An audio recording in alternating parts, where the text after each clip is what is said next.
Hello guys and welcome back to the Traitors US episode 4, and my god, this episode was iconic. This is the funeral episode.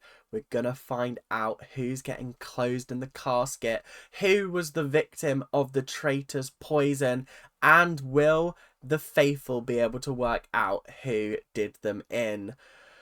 The answer to that question is no. This group of faithfuls is particularly frustrating, but in a good way, in a way that like they're building to something. They just need a little bit more information and a little bit more time. But if you guys are enjoying, make sure to like, comment, and subscribe. Doing all those YouTube things that you guys do so well. We are already at 1,000 actually, so I don't really know what the next milestone is. 1,500, 2,000. I don't know. Just let's keep growing. Let's keep ranting. Let's keep doing business. So, very sadly, Ekin-Su was the victim of the poison, which is kind of iconic because I'm so glad that they had the whole funeral for her in the same way that they gave Diane the funeral in UK season 2. Kind of iconic. I'm a big Ekin-Su fan. I love her. I don't think she was that bad on Celebrity Big Brother. I think that they definitely made her look bad in certain situations, with editing and things like that. It's very easy to manipulate and edit. Yes, she said everything that she said, but if you cut out all the good parts and only show the bad parts, that's called editing, my friend. So yeah, it's an interesting thing. It's like when I edit my videos and I take out all the bad parts. It's kind of the same thing, just the reverse. Do you know what I mean? So very sadly, Deontay has also dropped out of the game. I was not expecting that, if I'm being 100% honest. He seemed really down and upset after he kind of led the charge on Max and was wrong, but then he kind of quit. And it does make me think that maybe this show is not for people who are not used to reality shows, in the nicest way possible, because he was an ex-boxer, or he is a boxer, I don't know, and he just clearly can't hack this level of sort of backstabbing and game playing and things like that. It's a shame because I feel like he could have been a really useful asset, but it is what it is. There's not really much you can do about it. So we are going to get into breakfast now. Breakfast was great because the first 3 people in the room were the traitors, and so they got to have a little bit of a chit chat before everyone else came in. And this was where the iconic line, "Oh my lord, sweet baby Jesus, not Ekin-Su, not Ekin-Su." That was the best line.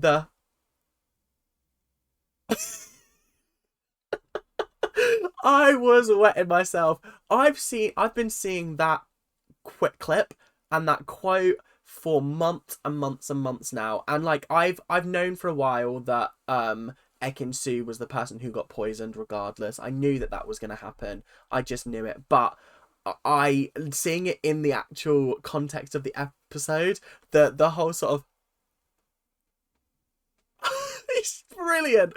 Phaedra might actually be a fantastic competitor and just a great reality star in general. It's really making me want to watch the Real Housewives, which I really didn't want to do because there's so many of them. Because I want to watch Beverly Hills, because I want to watch Lisa Rinna.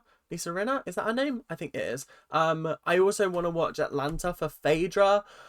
I want to watch Below Deck for Kate. Oh god, there's just so much to watch and so little time, because I'm also watching Dance Mums. Oh god. Anyway, oh my god, could we get Abby Lee Miller in the castle? Or we could get Abby Lee Miller on the Traitors. Oh my god, that would be iconic. That would be so funny. Is she still in the wheelchair? Because I know she's in a wheelchair at some point, in like an electric wheelchair. Oh my god, I'm so excited. Oh, that would be so cool if she did end up getting signed up for the Traitors. Imagine if she was a traitor as well. Guys, stop. Anyway. CT noticed that all of the housewives were still alive, which I gotta say is a little bit suspicious. There are 6 of them. There's Phaedra, Larsa, Tamra, Sheree. Is that it? There's only 4. I've got to be missing one. Maybe I am. I don't know. Anyway, though there's four of them at least, and none of them have been targeted yet, which is interesting. So CT's picking up on something like that. And yeah, that was pretty much it for breakfast, but we are going to move on to some interesting suspicions just before the challenge. So obviously they got told that someone's been poisoned and that there will be a funeral today. Oh god. Immediately Peter brought up the fact that someone might have been passed a drink, but obviously, bless her, Ekin-Su just didn't remember Parvati passing her a drink last night, and I think the entire group is really just not on the same wavelength with what's happening.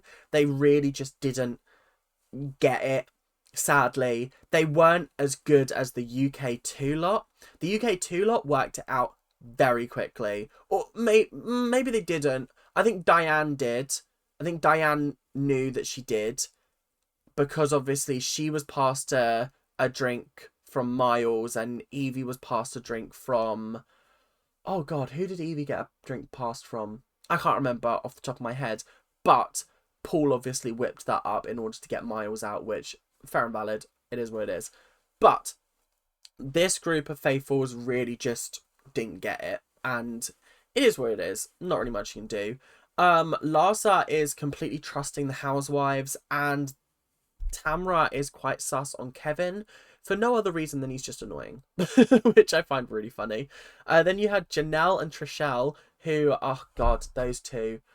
Oh, those two is, all I can describe them as is blonde in the nicest way possible. That's just like, I get mixed up between those two and Tamra. If it wasn't for, well, I mean, not so much now, but like at the start, Tamra, Trishelle, and Janelle, I was like, it's just a blonde white woman. I don't know which one's which. Their names just evaded me. I've got it now, don't worry. But they're really sus on Ekin-Su because of the whole shield thing yesterday, which I think is suspicious, but obviously she's going to die at the end of the day, so... Your suspicions are wrong, so temper your expectations. And then obviously Dan and Parvati had a cheeky little conversation in the kitchen, being like, we should take a shot at Phaedra at some point, because we can't win if she's still in the game. And I was like, rah already, episode 4, and you're planning to take out Phaedra.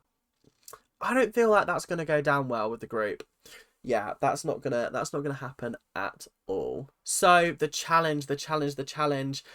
Ekin-Su getting the funeral is iconic, and I don't care what you say, it is iconic. The fact that Diane got it on the UK version, iconic. The fact that Ekin-Su is getting it on the UK version, absolutely brilliant, fantastic. I loved every second of it. There was a moment where they were asked, they had like the questions where it was like, oh, you're safe if you were born in the same year as someone else. And Sandra and Larsa are apparently born in the same year. And Sandra basically said something along the lines of like, rah, she's born in the same year as me? I swear to God, I thought she was 10 to 12 years older than me. A whole decade. You're crazy, Sandra. You're crazy. I love you to pieces, but that was a brazy comment right there. Then we had Trishelle and CT were the only people that, or the people that Johnny trusted the most. And then Ekin-Su, once she came down to the final 3, she was like, oh, fuck's sake, it's me. But the entire group really thought it was MJ, to the point where when they were in the caskets, it was Parvati, MJ, and Ekin-Su, obviously. And every single person threw their rose into MJ's casket, losing them $20,000 because the traitors decided to go with Ekin-Su. I feel like they should have been more tactical with the fact that maybe thinking who would have been a target for the traitors if it was murder in plain sight, not who would they have wanted to murder. Because I feel like that would have really switched who they would have voted for. Because they were all voting for MJ because she was outspoken and because she was a threat to the traitors. But if it was murder in plain sight, like they were told, then...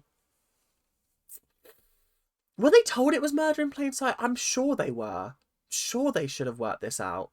but they didn't. Everyone's kind of a little bit sus on MJ at this point, because essentially people were like, why weren't you the one that got killed?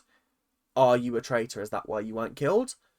Obviously, there's no substantiation. I don't even know if that's the word that sort of help. There's no what's the word? The claims aren't substantiated. Sure, we'll go with that. They just don't work. And then you've also got Sandra, busy mates with the housewives. She's keeping in tight with them purely because she knows that they're a valuable asset. They are a pack of four. They are a pack of four, and they're going to be working together. It's just smart. It's playing the numbers game. It's a really, really good decision. Parvati, laying seeds of Larsa. I find it interesting because not only did she sort of sprinkle the seeds of Larsa, but then Janelle runs with it and goes, yeah, actually, do you remember yesterday? She made us all toast for Marcus. That could have been when one of us was poisoned. And I was like, first of all, I didn't even think about that. I completely forgot that that happened. First of all. And second of all, if she was the traitor and that was how she did it, the fact that Janelle just called her out on that, brazy. Honestly, brazy. It sucks that it's completely wrong, but imagine if it was true. That would be amazing. That would be perfection. So yeah. And then obviously Sandra basically told CT, yo, Larsa's coming for you. Just be careful. Just be careful. Basically exposing Larsa's plan to blindside CT in the round table room. I gotta say, there's a lot of good gameplay going on here. It's very difficult to call before you go into the round table who's going to be sent home, purely because everyone's kind of a little bit unpredictable. And I love that about this show. So the round table started.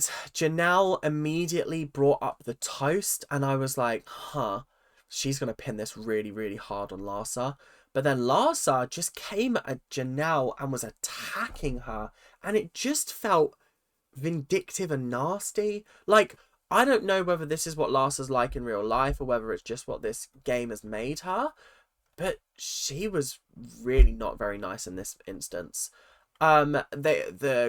The point about murdering Marcus being really, really smart was brought up, and Lars was like, how dare you insinuate that I'd murder my own husband? And everyone was like, well, that would be a good idea, because then not only do you solidify yourself as like innocent and faithful, but it means that if you are a traitor, it's the perfect cover. And I was like, do you know what? Like I said, if Larsa was a traitor and all of these moves were made by her, first of all, fantastic game player, but then even better faithfuls for working it out. Then obviously Larsa's like, yo, CT, I think you're a big alpha male, so therefore you're a traitor. And I was like, oh, for God's sake. Have you not seen this show before? Because we've had now the first US series at least, the matriarch. Sari ran that show. From start to finish. So it doesn't have to be a guy that's running the show. It could be a woman. And currently, it's Phaedra, your busy mate from Housewives. so put that in your pipe and smoke it. Because then MJ's like, yo, Kevin, what's gwunning? What's going on? What's hip and happening? She didn't quite say any of that, but I like to imagine that she did. Basically, he was like, listen, if I was a traitor, I would have killed you by now, because I find you so annoying. I find you highly annoying. And I was like, Gaga, honestly. That was shocking. That really took my breath away. I literally gasped. I went, it was like midnight, and I went, it was great. And then you've obviously got Parvati and Tamra calling out Kevin overacting at the funeral, and basically being like, yo, you're an actor. Could you be the traitor and you're just acting right now? And then Parvati made a mistake here. Parvati made a real mistake, because she decided to come for the housewives. Obviously, she was aiming for Larsa, but it put Phaedra in the firing line as well. And Parvati was basically like, look, I think the housewives banding together is suspicious, and it doesn't look great for you, Larsa. And obviously Phaedra was like, don't do the housewives thing, Parvati. And I was like, I did the Phaedra. I feel like I'm gonna be doing that a lot. It's my new favorite meme. It's great. The perfect. But that was pretty much it for the round table. The round table was quickly over and done with. And again, at the end of the day, I didn't really know who people were going to vote for. And again, it was very, very mixed with people's voting.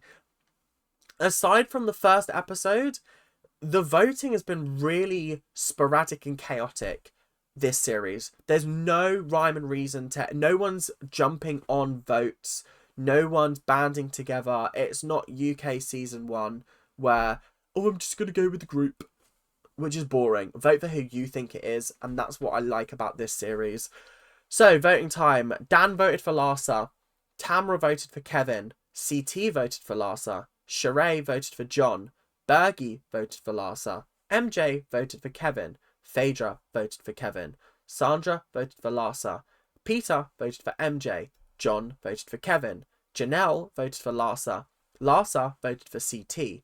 Parvati voted for Larsa. Kevin voted for Larsa. And Trishelle voted for Larsa.